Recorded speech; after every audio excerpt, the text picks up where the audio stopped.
Did Jesus raise Lazarus? The evidence and conversation. It's a story that has echoed for 2,000 years. A story of deep grief, unshakable faith, and a miracle that breaks the very definition of death. The raising of Lazarus is, without a doubt, one of the most stunning events in the biblical Gospels. It's about staring down our greatest fear and demonstrating a divine power that can call life back from the grave. The account is vivid and emotional, all leading to a moment that seals Jesus' fate and puts him on a collision course with the cross. But this incredible story comes with a profound and, honestly, a troubling puzzle. It's arguably the most powerful miracle attributed to Jesus, raising a man from the dead after 4 days. So if this event was so huge, so reality-bending for everyone who saw it, why is it only mentioned in one of the 4 Gospels? Why do Matthew, Mark, and Luke, who carefully recorded other times Jesus raised the dead, stay completely silent on Lazarus? In this video, we're going to dissect the ancient texts, explore the very ground where these events supposedly took place, and examine the historical records to uncover the truth behind this legendary miracle.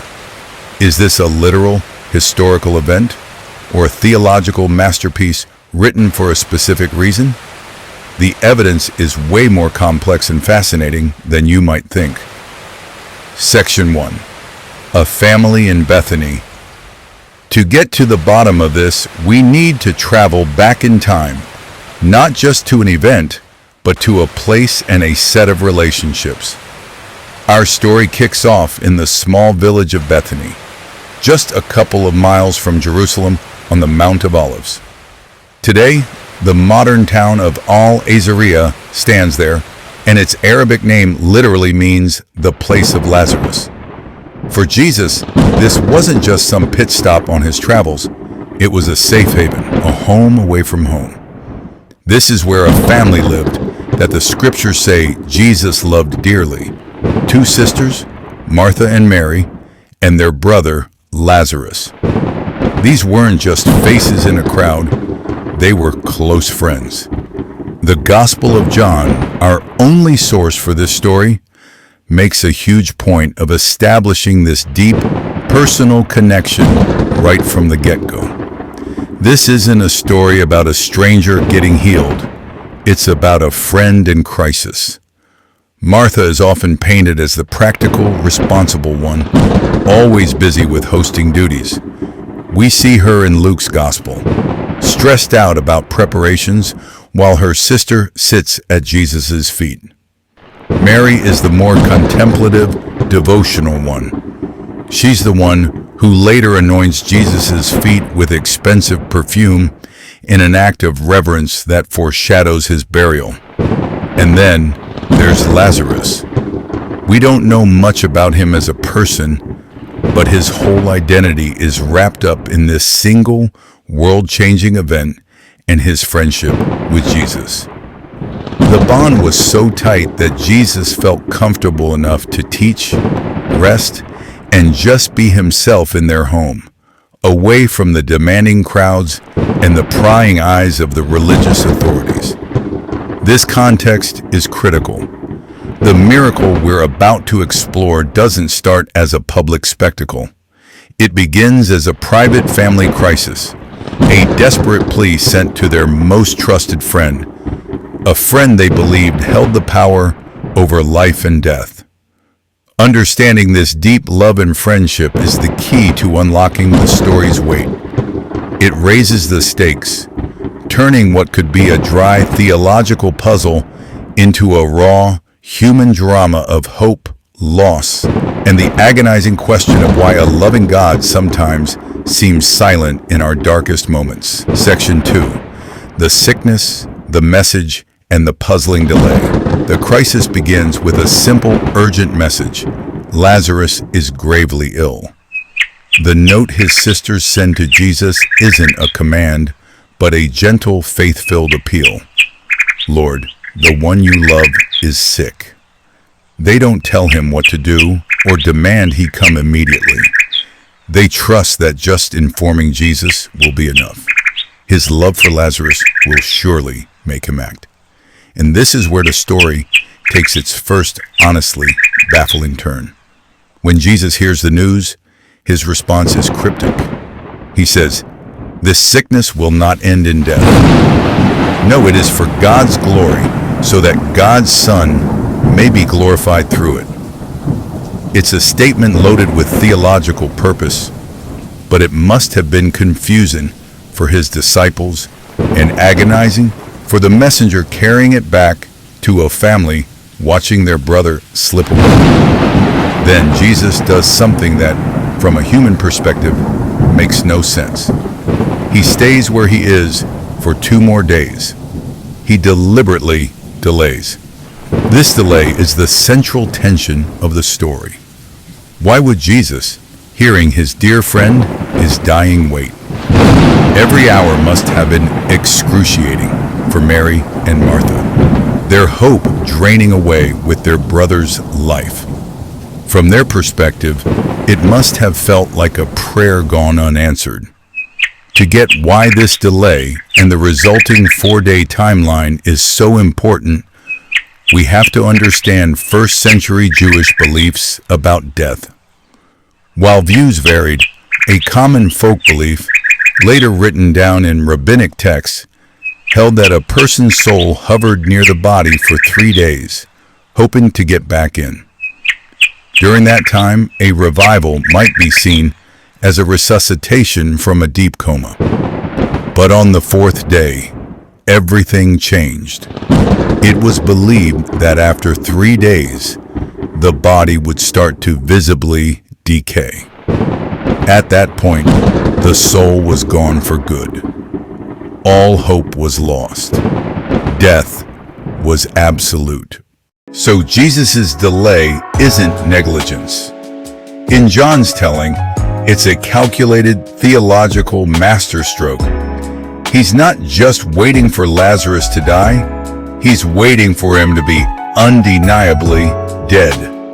He's waiting until the situation is so hopeless that no one could mistake what's about to happen. He isn't coming to prevent a death. He's coming to reverse a state of finality. He is setting the stage for a miracle that can't be explained away, a direct showdown with death itself on its own turf, after its victory seemed complete. Section 3. The journey and the confrontations of grief. After 2 agonizing days, Jesus finally tells his disciples, "Okay, it's time to go to Judea." The disciples pretty much freak out. They remind him, "But Rabbi, a short while ago, the Jews there tried to stone you, and yet you are going back?" The threat was real. Jerusalem was hostile territory. Going back was like walking right into the lion's den. Jesus answers with one of his classic layered metaphors about walking in the daylight before getting to the point. Our friend Lazarus has fallen asleep, but I am going there to wake him up. His disciples, in a moment of very literal thinking, assume he just means taking a nap. "Lord, if he sleeps, he will get better," they reply. This back and forth is crucial. Jesus has to spell it out for them. Lazarus is dead, and for your sake, I am glad I was not there, so that you may believe. But let us go to him. His gladness isn't for his friend's death, but for the chance to forge his disciples' faith into something unbreakable. And this is where Thomas, so often remembered for his later doubt, steps up with incredible fatalistic courage, telling the others, "Let us also go, that we may die with him." He fully expects it's a suicide mission, but his loyalty to Jesus is stronger than his fear. When they finally arrive near Bethany, the scene is one of heavy mourning. Lazarus has already been in the tomb for 4 days. The house is filled with friends and neighbors comforting the sisters, as was the custom. Martha, ever the woman of action, hears Jesus is coming and goes out to meet him. Her first words are a heartbreaking cry of faith mixed with crushing disappointment. "Lord," she says, "if you had been here, my brother would not have died." It's a sentence dripping with the pain of what if. It shows her absolute belief in his power, but also asks the unspoken question, why weren't you here? Yet even in her grief, her faith isn't completely gone. She adds, "But I know that even now, God will give you whatever you ask." She doesn't know what to expect, but she hasn't given up on him. This opens the door for one of the most important theological statements in the entire New Testament. Jesus tells her, "Your brother will rise again." Martha, a devout Jew, assumes he means the resurrection at the end of time. "I know he will rise again in the resurrection at the last day," she replies, stating standard religious doctrine. But Jesus gently pushes her thinking, elevating the idea from a future event to a present reality found in him. He delivers the fifth of his 7 I am statements from John's Gospel. "I am the resurrection and the life. The one who believes in me will live, even though they die. And whoever lives by believing in me will never die." Do you believe this? This is the theological core of the story. Jesus isn't just a guy who can ask God for a resurrection. He is the resurrection. Life flows from him. He's challenging Martha to shift her faith from a distant hope to a personal trust in him right now. In a powerful moment of conviction, she says, "Yes, Lord. I believe that you are the Messiah, the Son of God, who is to come into the world." After this intense exchange, Martha goes back and tells her sister, "The teacher is here and is asking for you." Mary gets up quickly and goes to him. The mourners in the house, assuming she's going to the tomb to weep, follow her. Mary reaches Jesus, falls at his feet, and says almost the exact same thing as her sister, but with even more raw, unfiltered grief. "Lord, if you had been here, my brother would not have died."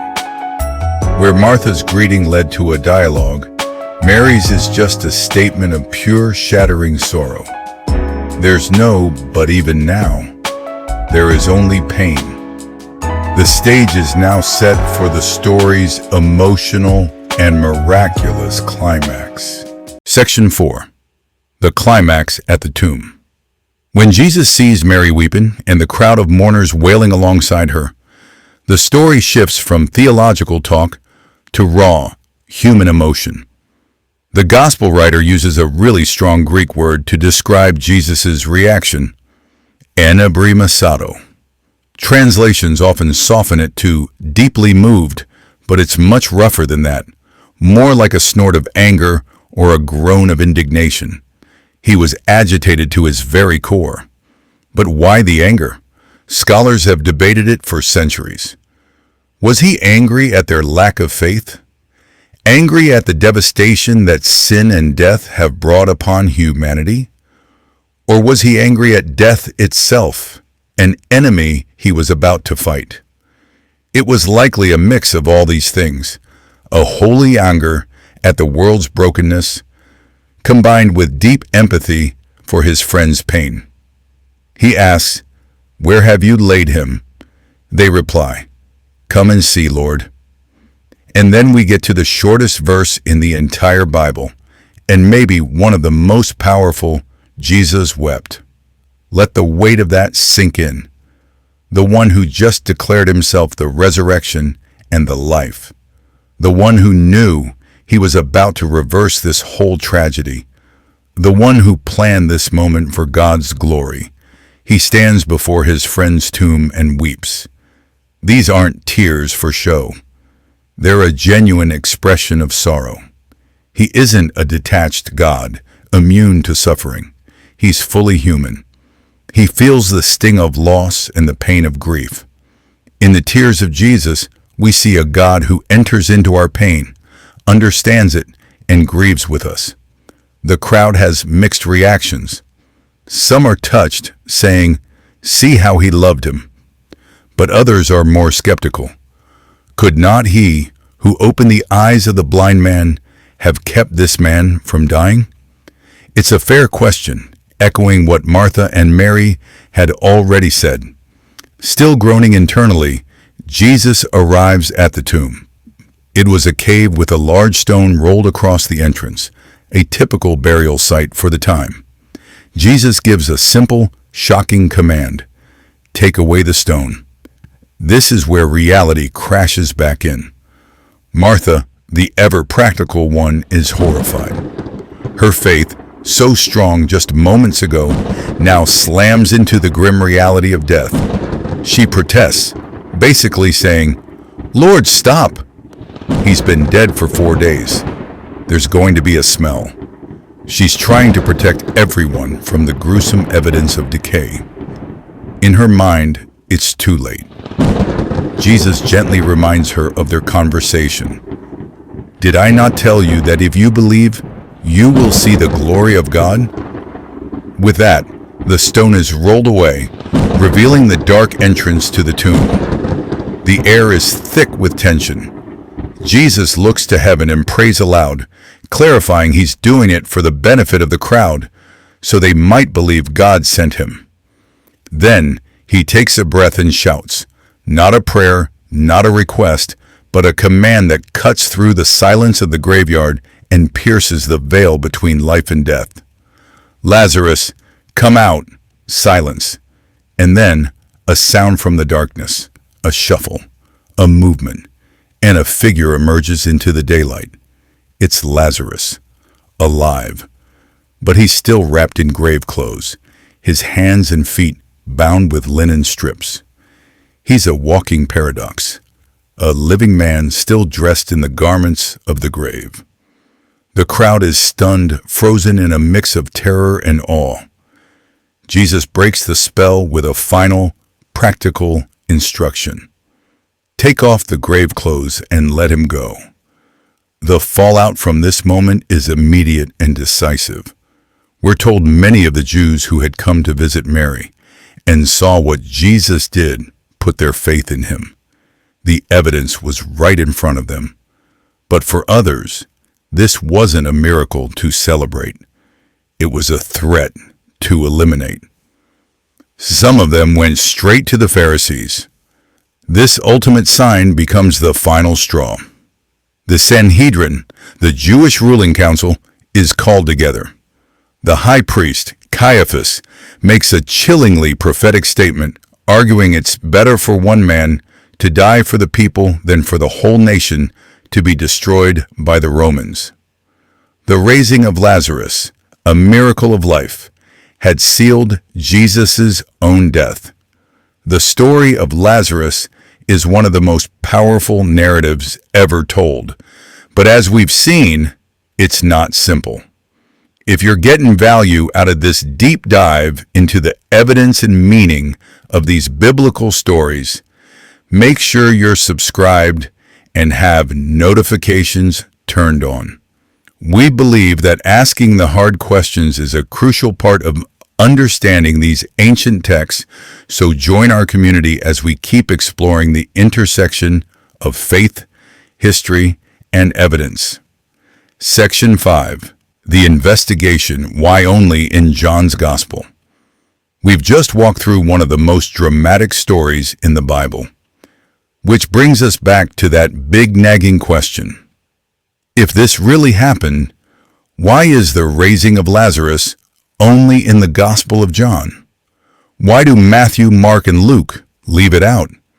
And this isn't a small detail. The other Gospels, called the Synoptics, record Jesus raising people from the dead, like Jairus' daughter. But raising a man who's been dead and buried for 4 days is on another level. Its absence from 3 of the 4 accounts is the biggest challenge for its historicity. Scholars have a few major theories. The first theory focuses on John's unique purpose. It's widely agreed that the Gospels aren't modern biographies. Each author crafted his story to present a particular portrait of Jesus. John's Gospel, likely written later than the others, has a very clear goal: to show that Jesus is the divine Son of God. John builds his Gospel around 7 key signs or miracles that reveal Jesus' identity. The raising of Lazarus is the 7th and final sign, the absolute peak of Jesus' public ministry. It's the ultimate proof for John's central claim: I am the resurrection and the life. So it's possible the story didn't fit as neatly into the narrative goals of Matthew, Mark, and Luke. They already had resurrection stories. And maybe John saved this one to be the grand finale of his unique gospel. Another idea, one that's been around for a while but is pretty speculative, is the protection theory. The idea is that the synoptic gospels were written much earlier, when Lazarus and his sisters might have still been alive.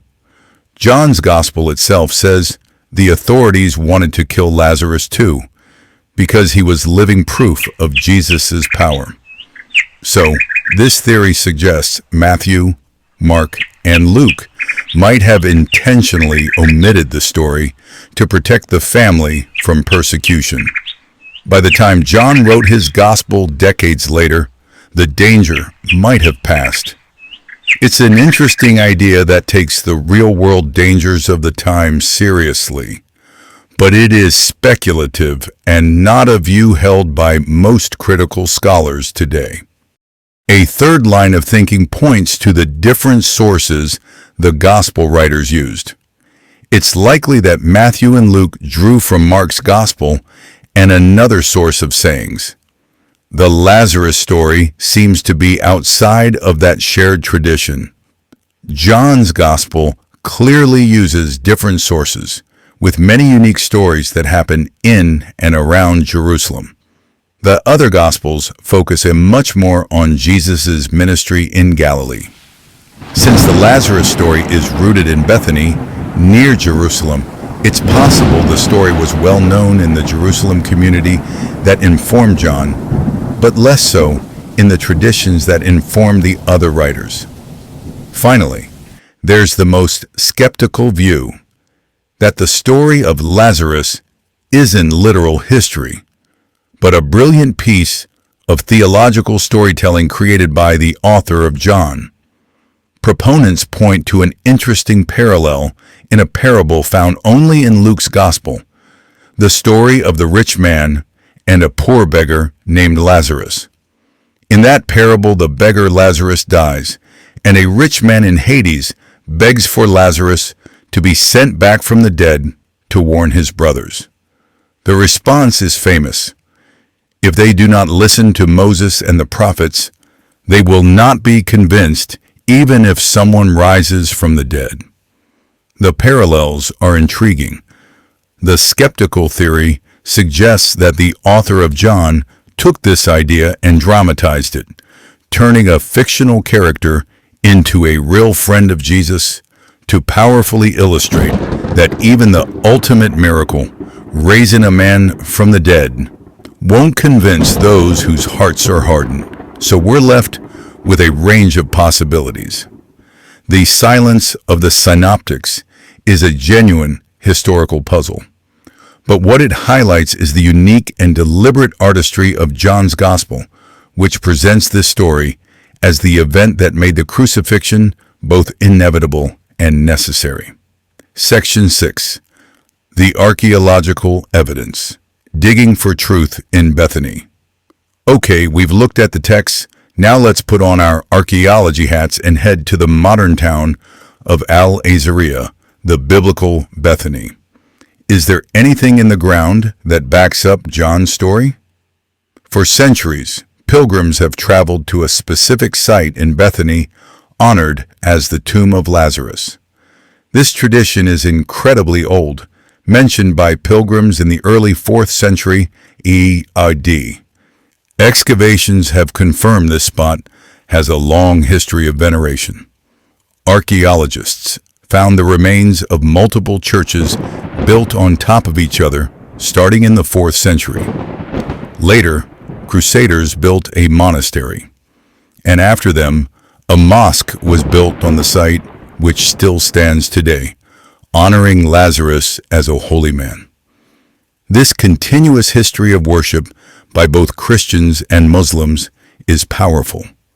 It shows that for almost 1,700 years, people have been pointing to this exact spot. But what about the tomb itself? The traditional tomb you can visit today is a typical Jewish rock-cut tomb from the time of Jesus. It has the right features for a family tomb of that era, and other 1st century tombs have been found nearby. So, the setting described in John's Gospel is historically and archaeologically plausible. We have a real village named Bethany, and in it, a real 1st century tomb revered as the site of the miracle for millennia. But, and we have to be honest here, this is where the hard evidence runs out. Plausibility isn't proof. While the tomb is from the right era and in the right place, archaeologists have found no physical evidence linking it to a man named Lazarus. There are no inscriptions with his name. There are no remains to test. The evidence confirms the setting is real, but it can't prove the miracle. So what does the archaeology tell us? It tells us the story is grounded in a real place with real 1st century Jewish customs. It tells us the belief in this miracle was so strong and so early that a 1,700-year-old tradition of worship was established at this spot. That powerful tradition is a form of evidence in itself, evidence of what early Christians believed happened here. But it can't offer scientific proof. The evidence takes us right to the door of the tomb, but it cannot show us what happened inside. Conclusion. So where does all this leave us? Did Jesus really raise Lazarus from the dead? The evidence, as we've seen, is complicated. It's layered, and ultimately it leaves room for both faith and skepticism. On one hand, we have a powerfully detailed and emotionally resonant account in the Gospel of John. This account is set in a historically plausible location, at a specific tomb that matches the time period and has been venerated for at least 17 centuries. For many, this is more than enough to affirm the story. On the other hand, we have the deafening silence from Matthew, Mark, and Luke, a genuine historical puzzle. We have plausible theories that John's account is a unique theological composition designed to make the ultimate statement about Jesus' divinity. And while archaeology confirms the setting, it stops short of definitive proof. Maybe in the end, the story of Lazarus was never meant to be proven in a lab or a courtroom. It speaks to timeless human fears and hopes. Its main job, especially in John's Gospel, is to be a sign, to point to something bigger. It points to a God who doesn't stand back from our pain, but weeps with us. It points to a power greater than our final enemy, death. And most of all, it acts as a preview for the main event that would define Christianity, Jesus' own resurrection. The story forces us to face the same question Jesus asked Martha. I am the resurrection and the life. Do you believe this? The evidence can take us to the edge of the tomb, but belief or unbelief is the final step we each have to take on our own. What do you think is the most compelling piece of evidence? The detailed story in John or the silence of the other Gospels? Let us know in the comments. Thanks for sticking with us on this deep investigation. If you appreciate this kind of analysis that respects both the text and the tough questions, please support the channel by hitting the like button and subscribing for more content that explores the depths of history, faith, and the stories that shaped our world. Join the conversation below, and until next time, keep seeking.